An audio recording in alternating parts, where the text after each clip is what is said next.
Bom, telespectadores, nesse primeiro programa de 2018 é com imenso prazer que eu tenho a honra de estar aqui no consultório de um dos maiores cirurgiões vasculares do nosso país. Eu gosto muito de falar de saúde, eu acho que saúde é um dos temas principais para o desenvolvimento e crescimento do país. O Dr. Kazuo Miyake desenvolveu uma técnica exclusiva que começou com o pai dele e hoje é a referência mundial presente em diversos países.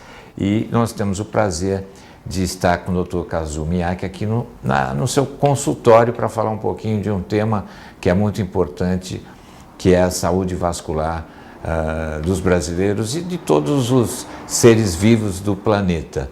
Obrigado por nos receber aqui, Dr. Kazuo. Dr. Kazuo, como é que foi o início do desenvolvimento dessa técnica, a técnica CLACS, que hoje traz a cirurgia vascular, a cirurgia de varizes de uma forma indolor, rápida e eficiente para o paciente? Bom, como você falou, o meu pai ele desenvolveu várias técnicas. Ele se formou em 62, se apaixonou pela área e começou a estudar por que os vasinhos não sumiam. Então ele fez microrradiografias e uma série de desenvolvimentos cirúrgicos para achar as veias nutrícias, que são as mães que ficam por baixo. Então ele desenvolveu conceitos e técnicas cirúrgicas. Quando eu me formei, eu comecei a estudar laser, o laser transdérmico, a interação dele com a pele e também formas de diagnosticar essas veias nutrícias, que foram o uso do ultrassom na clínica e não feito por num laboratório, no hospital, e também a realidade aumentada. E ao passar desde 95, eu vim adicionando tecnologias que a ideia era justamente tentar fazer com que a gente conseguisse tirar tratar essas nutrícias sem operar. E aí que veio a técnica CLACS, que é criolaser, crioscleroterapia, argelado e laser, argelado e escleroterapia, que é a injeção de glicose, guiado pela realidade aumentada que nos mostra como se fosse a visão do super-homem, a gente consegue ver as veias embaixo e então a gente vai disparando e secando essas veias manhas. Inclusive as veias maiores, como safena, a safena, então, nas safenas a gente faz também desenvolveu uma classificação que chama Score 91, que é um tipo de uma planilha com um jogo da velha assim, a gente classifica de 9 até 1. E quando o paciente tem um problema na safena, ou seja, veias maiores que conectam com as veias profundas que estão dentro do músculo, aí a gente usa um laser endovenoso, que é um outro tipo de laser, que é colocada uma fibra óptica dentro da veia, e essa fibra óptica dispara para os lados e vai secando essa veia, e isso evita a cirurgia de retirada da safena. Então, na época que meu pai começou a estudar isso na Universidade de São Paulo, em 62, o paciente tinha que ficar 3 dias internado e 30 de repouso. Quando eu comecei a trabalhar com ele, eram 2 semanas de repouso. Às vezes 3 e, no caso pequeno, 1. E hoje em dia é possível tratar o paciente na clínica com anestesia local, o paciente põe a meia de compressão, que é uma meia especial também, e vai embora sem ter que fazer repouso algum. O próprio organismo, ele absorve? Então. A gente tem um controle muito maior de todos os pontos de refluxo. Então, o diagnóstico melhorou muito. Então, quando o paciente é tratado, a gente elimina todos os pontos de refluxo. E, apesar da cirurgia, às vezes, a duração ser maior, ela é mais completa e mais eficiente. Então, uma cirurgia, se a gente faz metade da cirurgia, o paciente passa mal no pós-operatório e fica com um inchaço, porque só tratou metade das veias. Então a perna está machucada e continua meio doente. Ela melhorou só as veias, só foram tiradas as veias maiores, por exemplo. Mas com diagnóstico preciso, ultrassom, realidade aumentada, o laser, a gente pega todos os pontos, então o paciente no pós-operatório, às vezes após uma cirurgia de 4 horas, ele não sente nada porque ele está melhor, a circulação dele já está melhor do que antes. E as veias maiores foram tratadas com laser, então ela contrai e fecha, e ao longo dos meses essa veia vai ser absorvida pelo corpo. Bom, na área da saúde, o nosso país necessita de muito investimento e eu acho que disseminação de conhecimento, porque nós temos aqui talentos fantásticos. Eu estava recentemente conversando com o presidente do Hospital Albert Einstein, o Dr. Sidney Klasner, falando justamente sobre isso, a parte educacional, de qualificação, né, de você poder passar esse conhecimento para um país continental como o Brasil e um país tão deficiente na área da saúde como é o nosso país.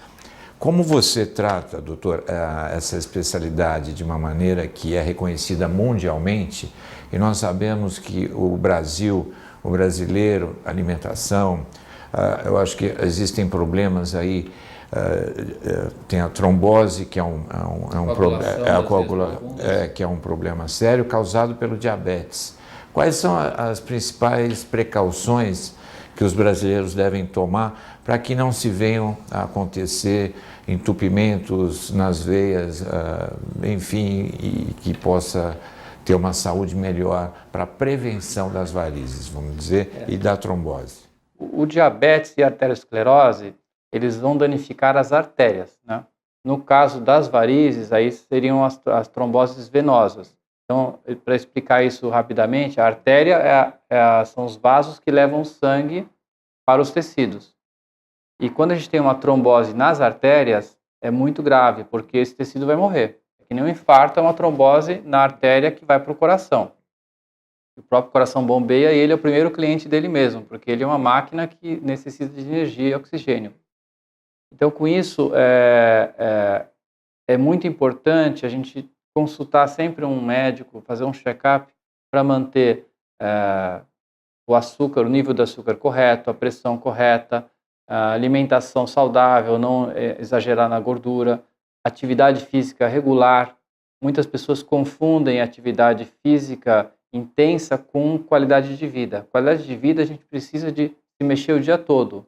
Às vezes é muito melhor você fazer 30 minutos de exercício no dia, de low fitness, que seria, e você se mexer o dia todo, passeia com o cachorro, vai a pé para almoçar, volta, sobe escada em vez do elevador, do que você fazer, então seria 30 minutos por dia, daria 3 horas e meia na semana, do que você pegar e fazer 3 horas e meia num dia só, de uma vez só. E o teu corpo sofre muito com isso. Então, a qualidade de vida é muito importante para o corpo como um todo, né? Na parte venosa, aí é importante também manter o peso, evitar hormônios, se mexer também. Se for ficar muito em pé, usar uma meia de compressão ajuda bastante. E o interessante que você falou em relação como distribuir o conhecimento, tanto aqui no Brasil, um país enorme, como para fora do Brasil, o Brasil realmente é uma referência em muitas áreas da medicina por conta da falta de uma medicina boa para toda a população em geral. Então, o que acontece? Muitos desses desenvolvimentos não são feitos na Europa e nos Estados Unidos porque eles têm uma medicina num nível bom, mas não excelente, porque é um custo-benefício com o dinheiro que o governo dá, que é muito, para poder tratar uma grande parte da população. Mas aquele high-end, aquele conhecimento de altíssimo, exige um dinheiro que o governo não paga. E aqui no Brasil, a medicina privada, ela paga. Então, por isso que, até no nosso caso, todo esse desenvolvimento foi feito, patrocinado pelos pacientes, que queriam o que há de melhor no mundo. Então, a gente foi desenvolvendo, foi atrás do que tinha de máquinas, de diagnóstico e tudo, e fomos juntando tudo isso no paciente. E agora, os países desenvolvidos vêm aqui aprender com a gente como que a gente faz. Bom, o doutor Kazumiak realiza aqui o congresso, o IMAP Internacional, que acontece aqui no Hotel Hyatt, acho que no mês de março, né? Todos os meses de março, onde nós temos aí especialistas do mundo inteiro. São de quantos países vêm? Esse ano, agora 2017, em março, a gente tinha 20 países e 350 participantes. Quem ganhou o prêmio do melhor trabalho foi um russo, bastante interessante. Com a sua técnica? Não, esse prêmio é um prêmio que eu fiz em nome do meu pai, chama Hiroshi Miyake Award, e o prêmio Hiroshi Miyake, e a gente dá esse prêmio para o médico que trouxer o trabalho mais interessante em relação ao tratamento das pernas, das veias das pernas. E nesse ano foi um russo, já ganhou um americano também. 2 americanos já ganharam, um russo e os outros 4 foram brasileiros. A gente vai para um rápido intervalo e voltamos já já com mais Radar Television, aqui pela sua rede CNT de televisão.